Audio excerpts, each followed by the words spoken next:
5 bagay na dapat ma-realize mo bago pa mahuli ang lahat. Una, unfair ang buhay. Alam kong madalas mong masabi ito at dito mo binabase mga desisyon mo sa araw-araw o kaya sa future mo. Oo, may mga taong masama talaga ang hangad, masamang balak.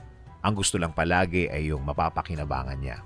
Pero alam mo, ang paggawa ng mabuti ay magiging tagapagtanggol mo kapag kailangan mo ng kakampi.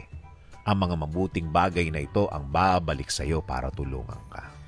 Maring hindi mo maramdaman ng ganong kabilis pero alam ng Diyos ang ginagawa niya at gagawin niya. Pangalawa, lahat ay temporary. Yan ang akala natin lagi kapag may mabigat tayong kinakaharap. Akala natin hindi na magbabago. Akala natin yun na yun, permanente na. Akala natin forever na. Kaya sino-sinong sinisisi natin. Imbis na ipagdasal ang sitwasyon at hingi ng gabay ng Diyos sa pag-resolve ng problema. Pangatlo, lagi namang pamilya sa huli. Oo naman, it will always be family. Family na laging andyan in times of troubles. Kahit ano't ano man ang problema, pamilya pa din ang dadamay sa'yo. Di katulad ng mga kaibigan na parang nanghuhula ka kung dadamayan ka o hindi.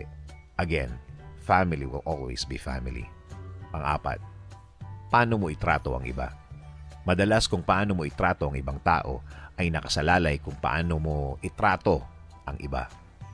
Sabi ko madalas hindi lagi. Pero doon ka pa rin dapat at kung saan mabuti. Hindi man nila ibalik ang tratong maganda na ginawa mo sa kanila. Problema na nila yun, hindi sa'yo.